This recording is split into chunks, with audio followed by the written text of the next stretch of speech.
Buenas ¿Puedo abrir la noches, planilla Excel? licenciado. Sí, se puede ver. Ok.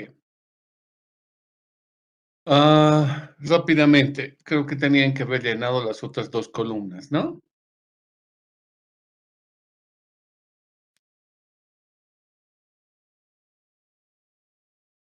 Si han hecho esa tarea, pues seguramente van a sacar los mismos resultados que yo estoy determinando en este instante.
Ok, así le salió la situación número 4.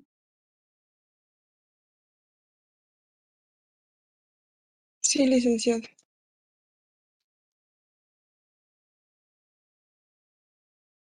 Ahora construyamos, también sacaremos la variación, ¿no?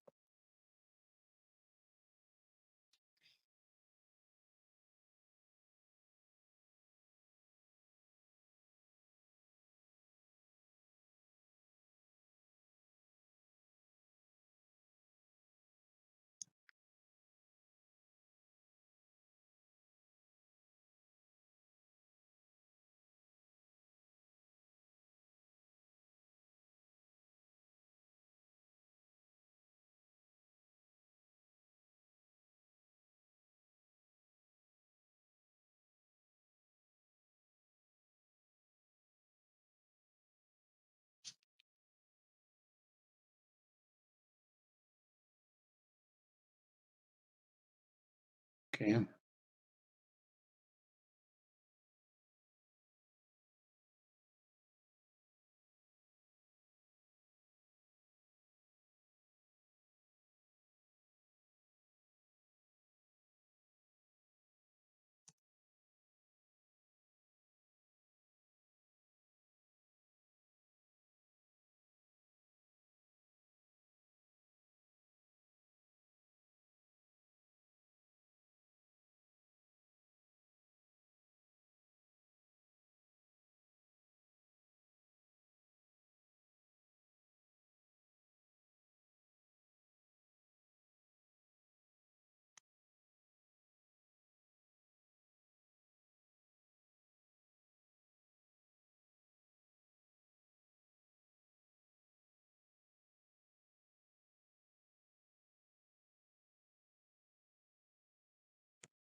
Ok. ¿Me confirman los resultados con la situación número 2? ¿Coinciden? Sí, licenciado, coincide. Sí, Gracias. licenciado. ¿Alguna pregunta, alguna consulta?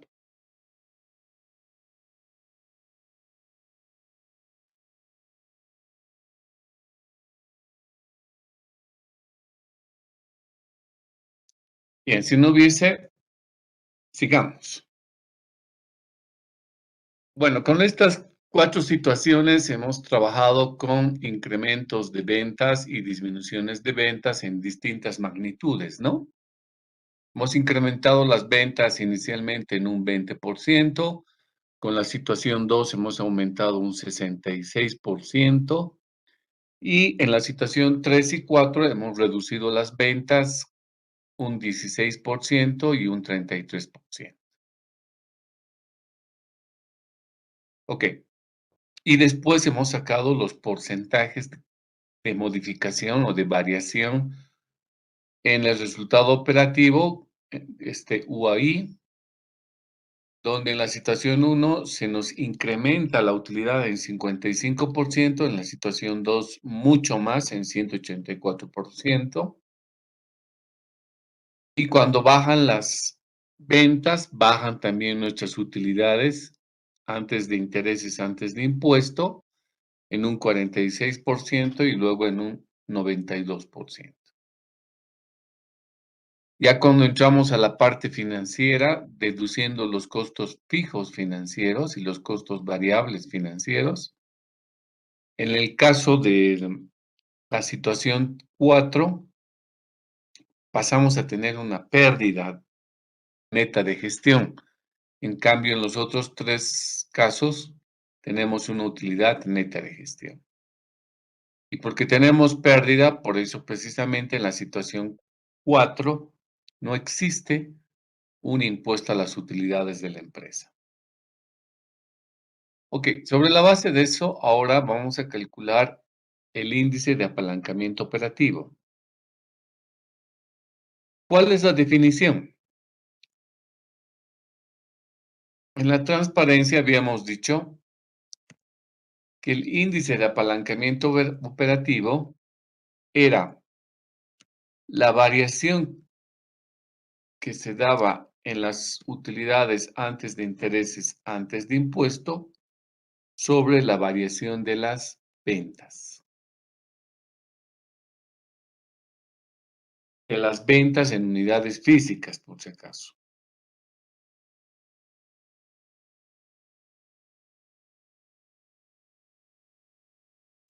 Entonces, lo que tenemos que calcular es una división, un cociente entre estas dos variaciones. Y las tenemos acá, ¿no? La variación que tenemos en las utilidades antes de intereses en la situación 1 es 55.37%. Y la variación que tenemos en las ventas, en las unidades físicas vendidas, es 20%. Entonces, fíjense en la celda donde estamos calculando el índice de apalancamiento operativo, ¿qué estamos dividiendo? Como tanto el numerador como el denominador están expresados en porcentaje, se eliminan las unidades de medida, los porcentajes, y nos da un resultado al tanto por uno. Nos está dando un índice de apalancamiento de 2.77. ¿Qué significa 2.77? Ese es resultado al tanto por uno, ¿no? Aquí abajo le voy a jalar ese resultado.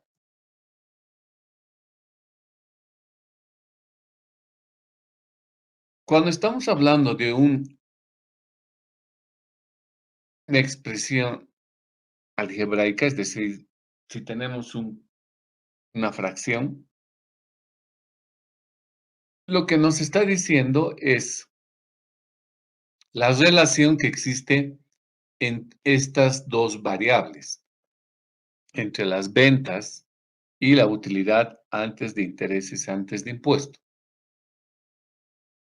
Y la relación es al tanto por uno, es decir, por cada unidad que tengan aquí abajo, tantas unidades tienen ahí arriba.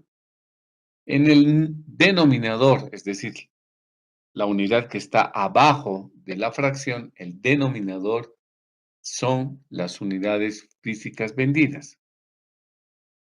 Entonces, lo que está diciéndome este resultado es, por cada punto porcentual que cambia las ventas en unidades físicas, cada vez que cambia un punto porcentual las ventas en unidades físicas, las utilidades antes de intereses, antes de impuesto, cambian en 2.77%, es decir, la relación es 1 a 2.77. Si las ventas se incrementan en 1%, las utilidades antes de intereses, antes de impuesto, se van a incrementar en 2.77%. ¿Qué pasaría si las ventas cambian en 2%? ¿Cuánto sería el resultado? Si cambian en 2, las proporciones no van a subir, van a seguir siendo las mismas. Pero en ese caso, nosotros diríamos que las utilidades antes de intereses, antes de impuestos, cambian en 2 por 2.77. Es decir, si las ventas cambian 2 puntos porcentuales, la utilidad antes de intereses, antes de impuesto, cambia en 5.54. La relación se sigue manteniendo 1 a 2.77. Por cada unidad de ventas, 2.77 se dan en las utilidades antes de intereses, antes de impuestos. Entonces, eso significa este apalancamiento operativo. Nos está midiendo en qué medida se va a mover mis utilidades antes de intereses, antes de impuesto, ante los movimientos que se den en las ventas. Pero lo interesante además es de que si nosotros ahora calculamos el índice de apalancamiento operativo para la situación 2, hacemos exactamente lo mismo. Dividimos la variación en la utilidad antes de intereses, antes de impuesto, sobre la variación en las ventas físicas. Y noten que el resultado es exactamente el mismo, es decir, el índice de apalancamiento operativo no cambia, llega a ser exactamente el mismo. Y lo mismo podríamos hacer calculando para la situación 3, cuando bajan las ventas. ¿Qué tenemos que dividir? Negativo 46.15% entre la disminución de las ventas, que es 16.67. ¿Cuánto nos da? Otra vez les da el mismo indicador, 2.77. Si hacemos lo mismo para la situación 4, vamos a encontrar que el índice de apalancamiento operativo, no interesando a qué nivel hemos subido o a qué nivel hemos bajado nuestras ventas, nuestro índice es el mismo, ¿no? En todos los casos nos está dando lo mismo. Entonces, este numerito del 2.77, ¿qué le permite al gerente? Si al gerente le dicen en cualquier momento, puede él estar de viaje, digamos, si le mandan un WhatsApp, le dicen, señor gerente, las ventas se están desplomando 30%. gracias a su índice de apalancamiento operativo, él ya puede calcular dónde esté inmediatamente cuánto va a bajar su utilidad antes de intereses, antes de impuestos. Ya él sabe. Entonces, si las ventas le han dicho va a bajar 30%, lo único que tiene que hacer es multiplicar este 30 por 2.77 y esta será la magnitud en que se desplomen sus utilidades antes de intereses, antes de impuestos. 83%.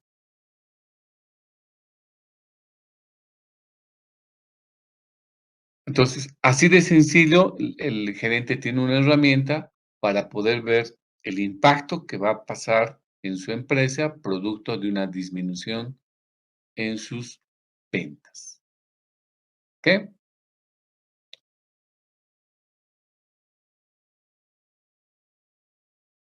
¿Qué pasa con el índice de apalancamiento financiero?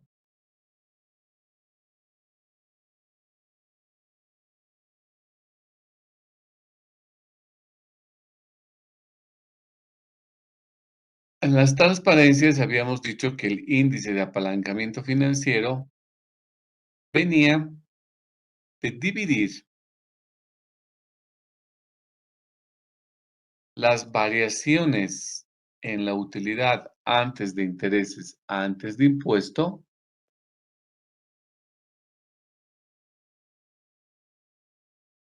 vamos a dividir.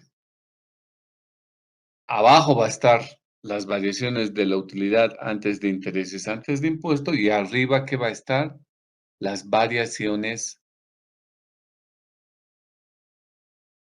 en la utilidad neta. Variaciones en la utilidad neta.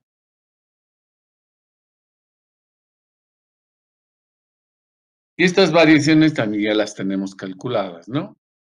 Entonces vamos a calcular en la situación 1. ¿Cuánto varía la utilidad neta? 75%. Sobre la variación de la utilidad antes de intereses, antes de impuestos, 55%. Eso da, términos redondos, un índice de 1.36. Si sacamos el índice de la situación 2, fíjense, nos da lo mismo. Estamos dividiendo otros porcentajes, pero el índice de apalancamiento financiero viene a ser el mismo. Y lo propio, cuando bajamos las ventas, también nos da ese mismo porcentaje. Y veamos qué nos da en la situación 4. En la situación 4 no nos está dando lo mismo. ¿Por qué? Porque en este caso, como tenemos pérdidas, no tenemos una utilidad neta, ese factor está haciendo que se distorsione el índice de apalancamiento. Porque como ustedes pueden ver, las utilidades en la situación 3 todavía existían, pero ya en la situación 4 ya no hay, porque precisamente ya tenemos una pérdida en el resultado antes de intereses, antes de impuesto. Por eso que esta variable del UE no está afectando para nada en el caso de la situación 4, ¿no? Por ese hecho es que ese factor nos distorsiona y nos impide ver de que el índice de apalancamiento siga siendo igual a 1.36. ¿Cuál es la interpretación? La interpretación llega a ser la misma, porque en este caso diríamos, por cada peso o por cada unidad porcentual, como quieran llamarlo, por cada peso que la empresa modifica sus utilidades antes de intereses, antes de impuesto,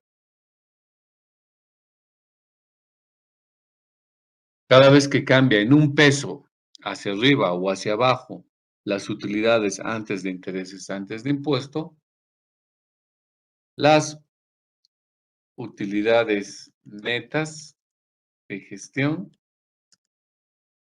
se modifican en 1.36 pesos. Si nosotros subimos 1 peso la utilidad antes de intereses, antes de impuesto, la utilidad neta se modificará en 1 peso con 36 centavos. Sí. Por ejemplo, nuestras utilidades antes de intereses, antes de impuestos, se modificaran en este caso en 15 pesos, ¿cuánto sería la modificación de la utilidad neta? Se modificaría en 15 por 1.36. Es decir, que las utilidades netas se modificarían en 20 pesos con 36.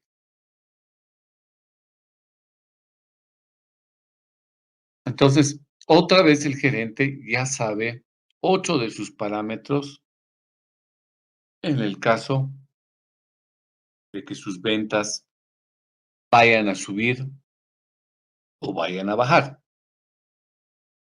Porque el índice de apalancamiento operativo le va a permitir determinar qué va a pasar con su utilidad antes de intereses, antes de impuesto, con este 2.77. Pero como la empresa está consciente que tiene que pagar impuestos a las utilidades, tiene que pagar al banco intereses, el otro indicador de apalancamiento financiero lo que le va a medir es en cuánto el último resultado, que es el resultado neto, llega a modificarse por cada punto porcentual que se modifiquen las utilidades. Entonces, él ya sabe de manera inmediata cuánto le va a subir. Si, por ejemplo, las utilidades antes de intereses, antes de impuesto, se han incrementado en 15 pesos, él ya sabe que su utilidad neta de gestión se va a incrementar en 20 pesos con 36. La proporción 1.36. Entonces, este modelito de corto plazo fácilmente permite a los ejecutivos cuantificar los impactos que van a tener en términos de unidades vendidas y en términos de utilidades, tanto antes de intereses, antes de impuesto, como utilidades netas de gestión. ¿Ok? ¿Preguntas? Licenciado, una consulta. ¿Y en cuánto tiempo se va a notar eso, esas disminuciones o los impactos que mencionaba? En el año.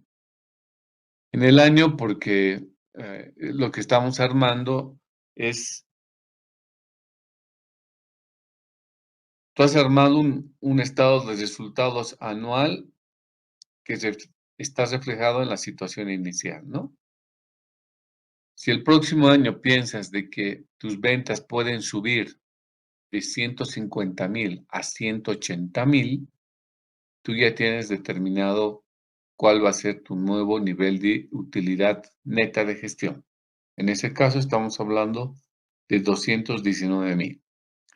Entonces, el impacto que te va a generar ese incremento en las ventas es un año. Es decir, la situación 1 es de esperarse que se va a dar durante el siguiente año a la situación inicial con la que tú estés. Sea que baje tus ventas o sea que suba las ventas, ¿no?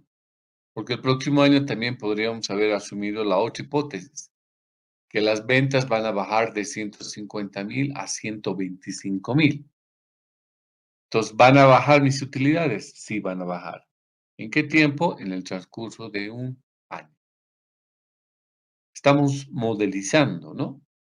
Ahora, que esto en la realidad, que estas proyecciones a lo largo del año puedan validarse o puedan modificarse también. Puede ser que no bajemos las ventas en 25,000, sino que bajen en 127,400.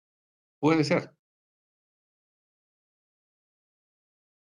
Tu índice de apalancamiento operativo y el financiero te va a permitir rápidamente calcular cuál sería ese impacto si se bajan las ventas un poquito más allá de lo que habíamos previsto, ¿no? Son, como les digo, modelos de simulación de corto plazo y los impactos se darían máximo en un año. ¿Qué más, chicos? ¿Qué otra pregunta? Eso, licenciado.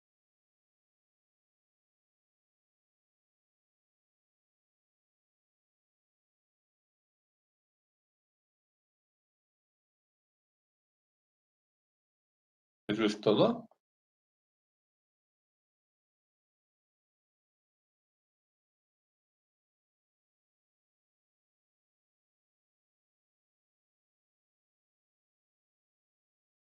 Bien, avancemos entonces. Esta es la situación para el caso de una empresa unipersonal, donde se determina la utilidad neta y esa va en favor de un solo dueño. ¿Qué pasaría en el caso de que exista una sociedad? Es decir, existen varios socios en la empresa. Vamos a complementar algunos datos para el efecto, ¿ya? O sea, todo lo que hemos desarrollado está bien, sirve para el caso de una empresa unipersonal.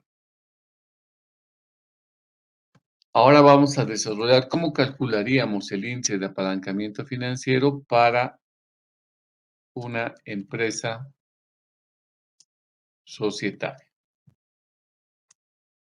Significa que está compuesta de socios. Vamos a hacer lo siguiente.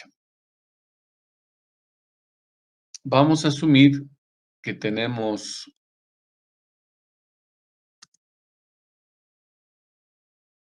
la emisión de acciones preferentes. Eso deriva que la empresa tenga un capital denominado preferente. Finanzas 1, bueno, todavía están empezando a entender, pero a grosso modo podemos decir que las empresas pueden emitir dos tipos de acciones para conseguir plata y poder capitalizarse. La primera son las acciones llamadas comunes u ordinarias. Estas acciones están previstas en el estatuto y se las vende y producto de esa venta ustedes van a tener socios. Y el segundo tipo de acción son las llamadas acciones preferentes. Obviamente también son emitidas y son vendidas en el mercado y obtenemos nuevos socios. ¿Cuál es la diferencia? Es que en las acciones comunes o las llamadas ordinarias, los socios tienen voz y voto. Es decir, en las asambleas de socios pueden preguntar y pueden votar en el momento de tomar decisiones de carácter estratégico. En cambio, las acciones preferentes no tienen voto, solo tienen voz. Pero además hay otra diferencia entre estas dos acciones. En las acciones comunes, los accionistas ganan en función al nivel de las utilidades. Hay más utilidades, ganan más dividendos. En cambio, los socios preferentes, sus dividendos, es decir, lo que ganan, son constantes. Son constantes y tienen una prelación, es decir, tienen una prioridad las acciones preferentes para pagar dividendos. Primero se pagan dividendos preferentes y después recién dividendos comunes. ¿Ok? Hasta ahí vamos a hacer en cuanto a la explicación de lo que es acciones. Más adelante vamos a ver con más calma. Mayores detalles, no en este semestre, sino más adelante. Entonces, lo que vamos a hacer ahora es asumir que nosotros hemos emitido el siguiente número de acciones y su dividendo va a ser el siguiente. Antes que el dividendo, vamos a colocar el valor nominal. ¿A cuánto han vendido cada acción?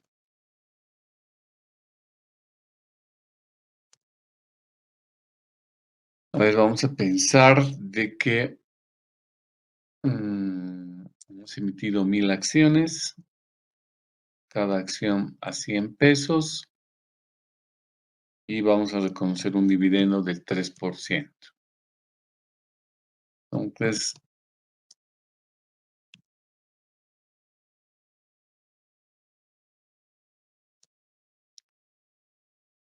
sacamos el 3% de 100 pesos y multiplicamos por 1000. 3000.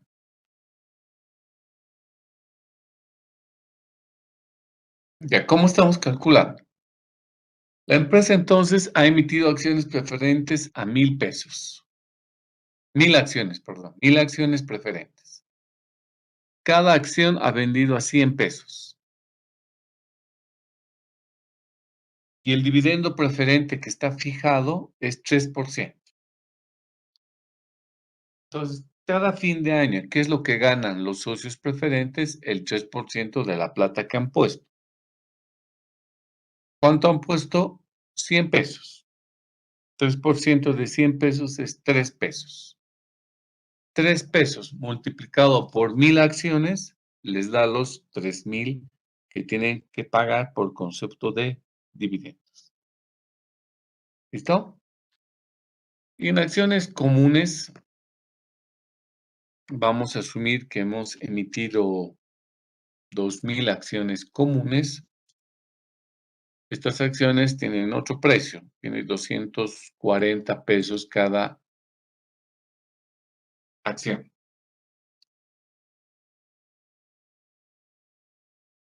Y estos van a ganar en función a la utilidad. O sea, su dividendo va a estar en función a la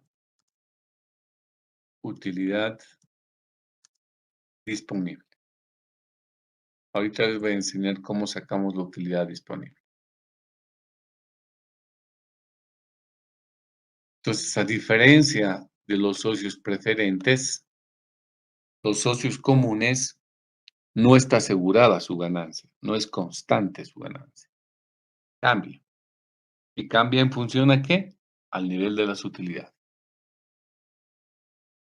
En cambio, los accionistas preferentes siempre van a ganar 3%. Tienen fijado una tasa de rentabilidad fija. Ok. Sobre la base de estos datos adicionales que estamos incorporando en nuestro ejemplo, vamos a ver la manera en que calcularíamos el índice de apalancamiento financiero, porque el operativo va a ser exactamente lo mismo. El que va a cambiar es el índice de apalancamiento financiero, que ya no se calcula al nivel de utilidad neta, sino se calcula al nivel de dividendo por acción común. Entonces, la primera parte del cuadro lo vamos a copiar como está, más abajo, incluido el índice de apalancamiento operativo.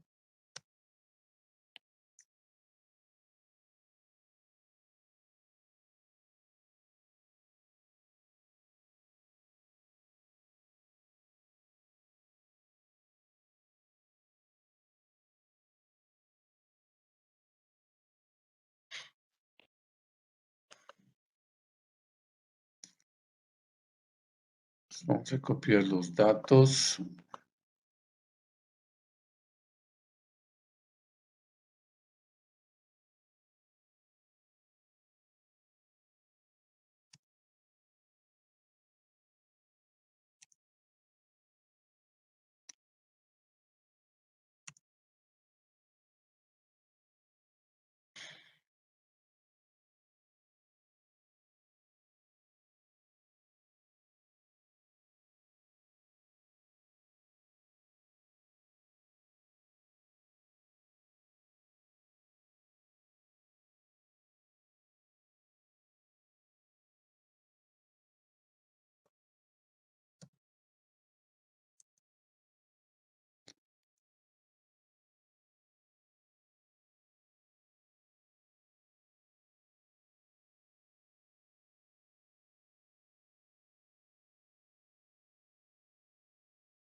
Ya está. Lo repito una vez más, lo único que hicimos es copiar la primera parte del cuadro hasta el índice de apalancamiento operativo.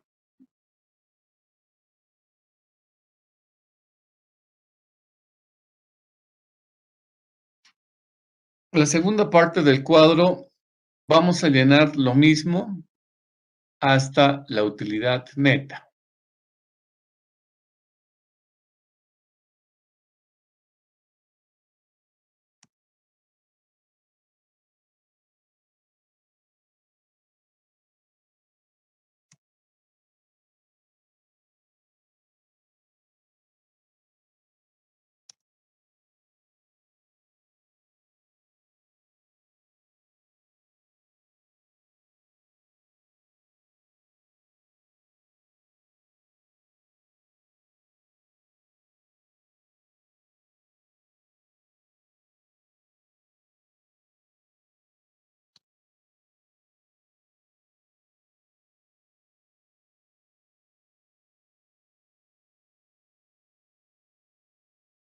Ok. Entonces ya está llenado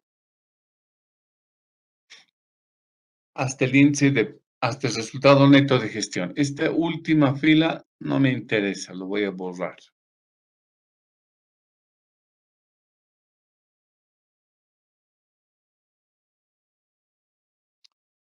Ok, ¿cómo seguimos ahora?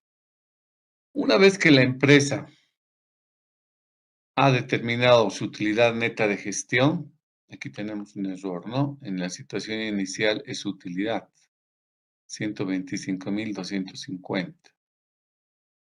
1.500.000.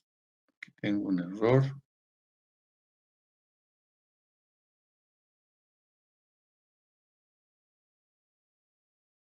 Las unidades vendidas son 150.000. Ahora sí. Bueno, entonces lo que está proyectado son las utilidades netas de gestión de la situación 1 a la 3, en la 4 no, porque hay una pérdida.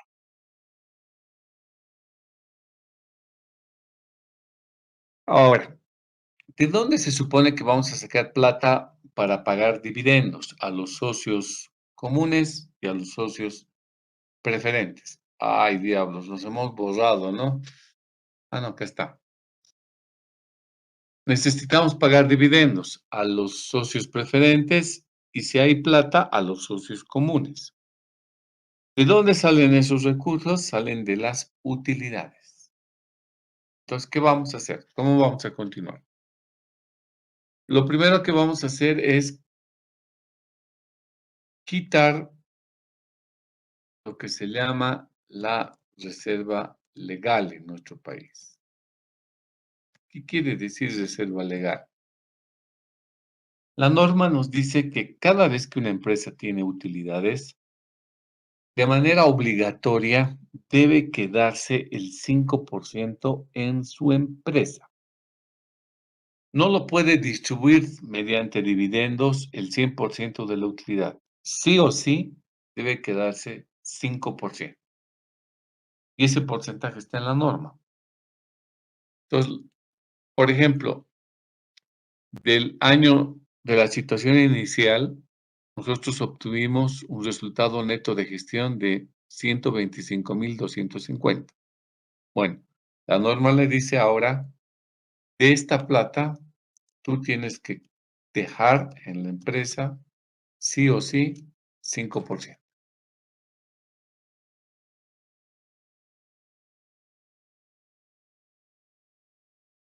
Entonces, 6,262 no puedes disponer, no pueden distribuirse esa plata. Se debe quedar de manera obligatoria en la empresa.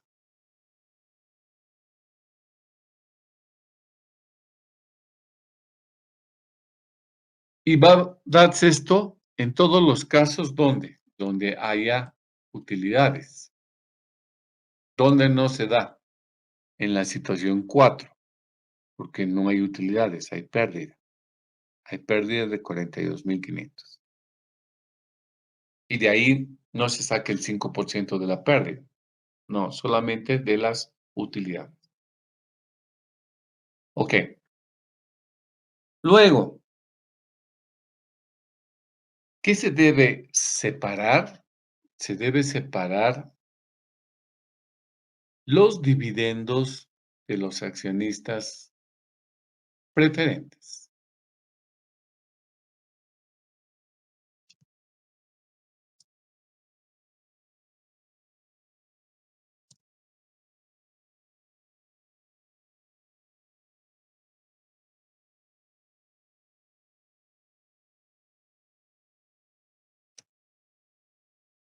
¿Qué significa esto?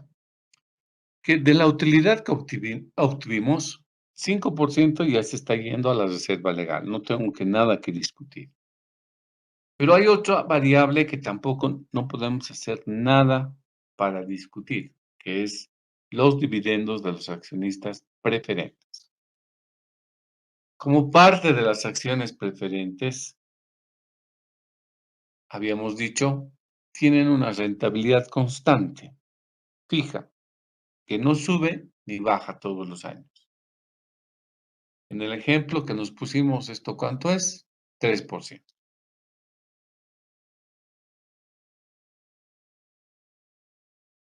Pero además, por el hecho de ser preferentes, implica que la empresa debe preferir primero pagar a ellos y recién pagar dividendos a los accionistas comunes. Los comunes son los que tienen que recibir al final. Los preferentes están primero. Entonces, de las utilidades, ahora vamos a calcular cuánto se va a destinar a los accionistas preferentes. Y eso lo tenemos acá, ¿no? El total del dividendo son 3,000, que sale de pagar 3 pesos por cada 100, porque la acción preferente vale 100. El que tenga una acción de 100, al final del año va a recibir 3 pesos. Si hay 1,000 acciones preferentes, vamos a multiplicar 3 pesos por 1,000, que dan los 3,000. Entonces, vamos a decir para la situación inicial que 125,250 era la utilidad neta de gestión. De esa plata, 5% se queda en la reserva legal. Y luego tengo que pagar dividendos a los accionistas preferentes. Eso asciende a 3,000.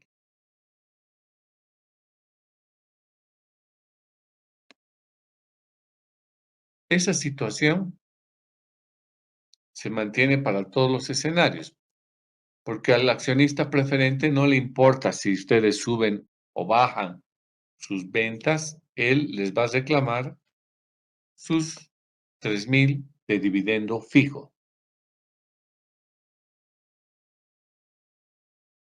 Una vez que tenemos cuantificadas estas dos obligaciones, recién vamos a tener lo que se llama la utilidad disponible. ¿Y qué viene a ser la utilidad disponible? La cantidad de recursos sobre la cual los socios van a tomar decisiones. Primero cubren sus obligaciones y si les resta, pagará dividendos.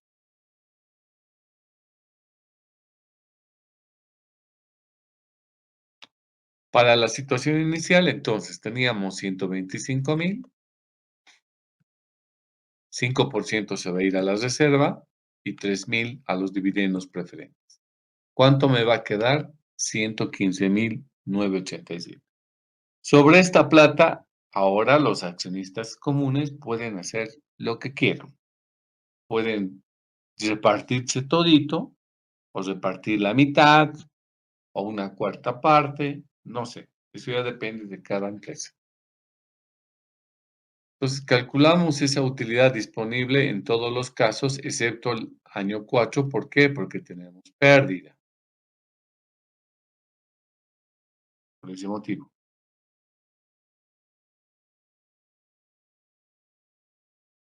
Ahora, si nosotros asumimos que vamos a pagar dividendos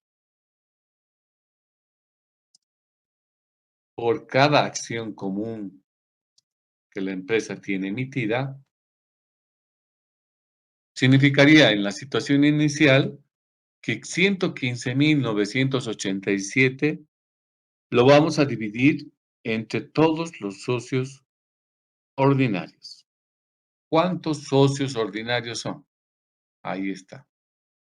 Los ordinarios o comunes son 2,000, que están representadas por sus 2,000 acciones. Entonces, a cada socio le va a tocar, no hemos hecho la división, ¿no? Tenemos que dividir 115,987 entre 200,000.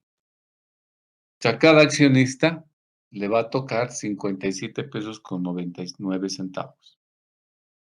En la situación inicial 1.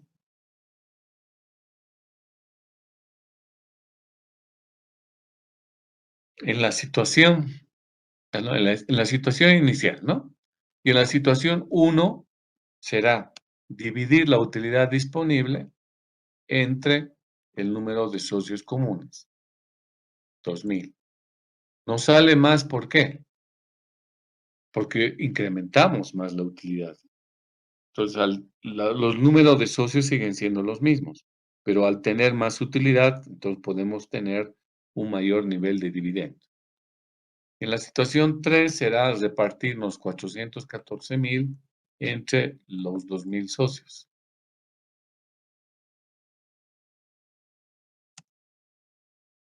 Y cuando bajen las ventas, por supuesto, también les va a bajar su nivel de utilidad.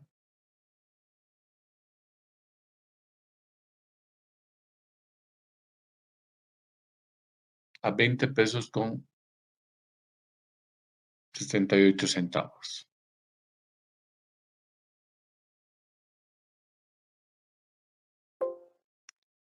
Uy, ahorita espérenme un segundito, tengo que traer el enchufe. Esto va a morir.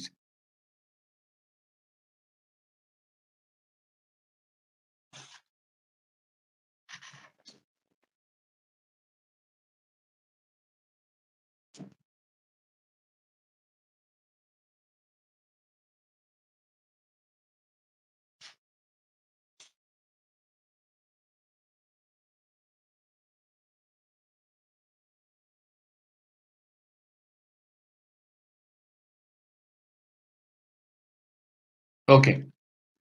Entonces, ¿qué estamos calculando? El dividendo por acción común. ¿Cuántos recibe cada accionista, no? En función a la decisión que nosotros asumimos de repartirnos toda la utilidad.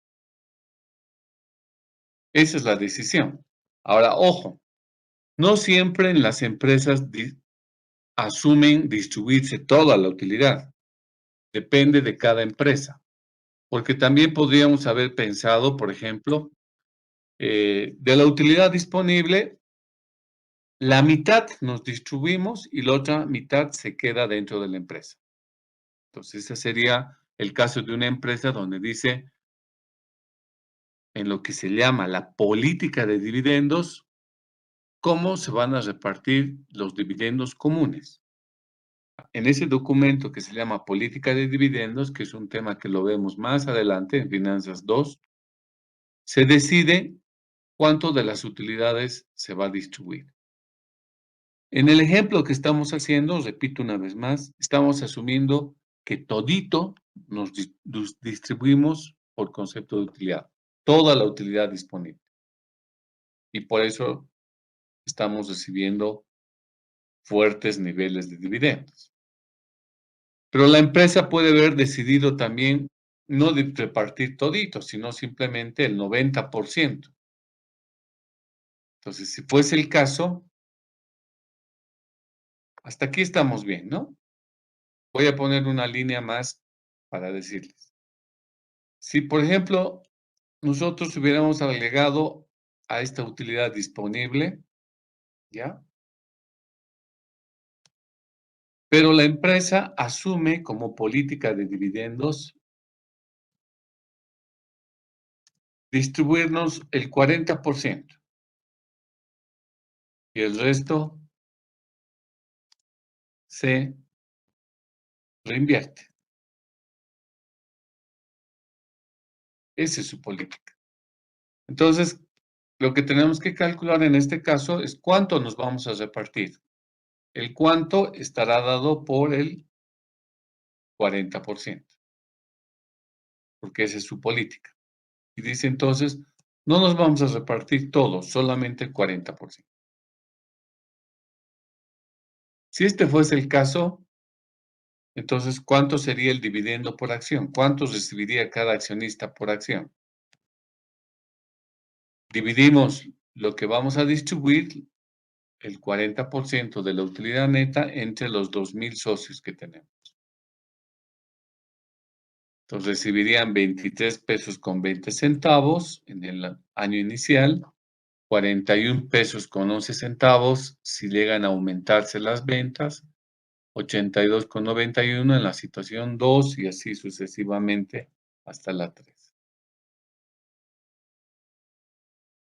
Ok, entonces de esa manera ustedes me van a calcular el dividendo por acción cuando hay otro escenario distinto a repartirse todo. Ok, una vez que tienen calculado cuánto es el dividendo por acción, me calculan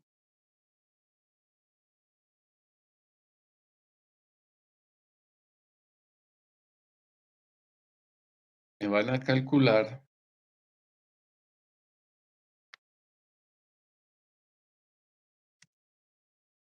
la variación del dividendo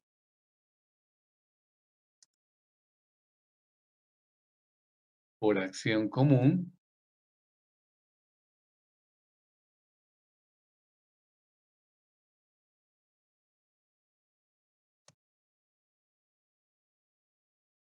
lo mismo que hicimos ahí arriba, ¿no? Vamos a sacar en cuánto varía el dividendo por acción común. Por ejemplo, en la situación 1 decimos 102 menos 57,99 dividido entre 57,99 y eso lo expresamos al tanto por ciento.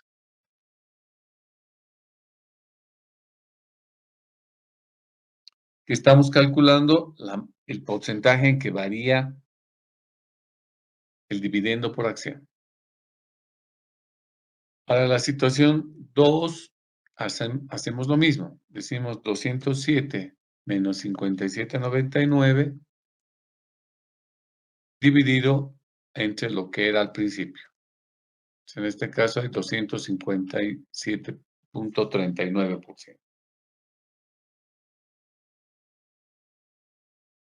Al otro lado hacemos exactamente lo mismo. Para la situación 3 decimos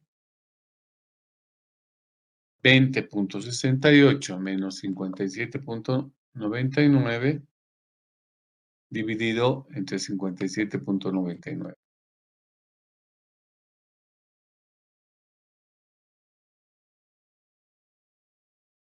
Listo.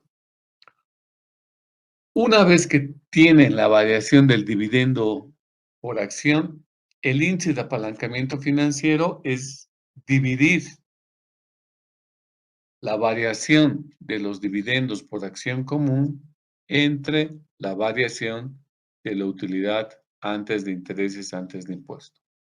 Sírvanse entonces de ver el cálculo que estoy haciendo en la celda donde voy a poner el índice de apalancamiento financiero.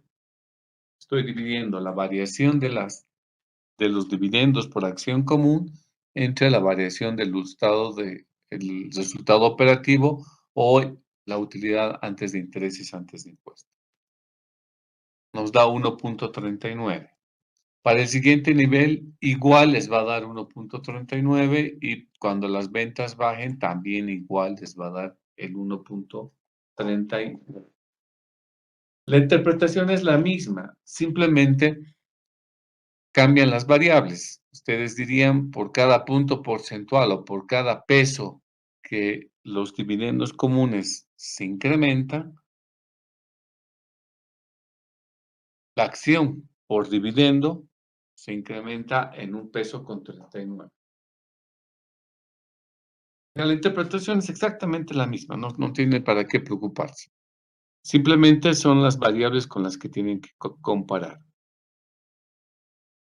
Igual, para cualquier nivel que tengan de incremento de ventas o de disminución de ventas, el índice de apalancamiento financiero les tiene que dar igual a cualquier nivel. Preguntas, chicos.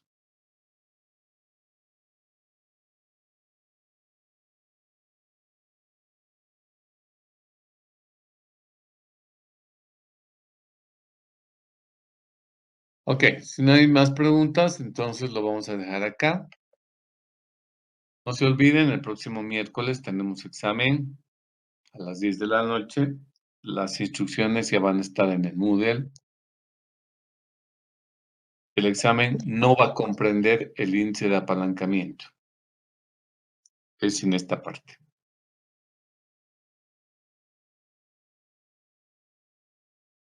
Licenciado, ¿el examen va a ser desde desde el primer tema que hemos avanzado o Sí. solamente? Está bien, licenciado. Todo. Bueno, muchachos, estudien. Nos vemos el miércoles.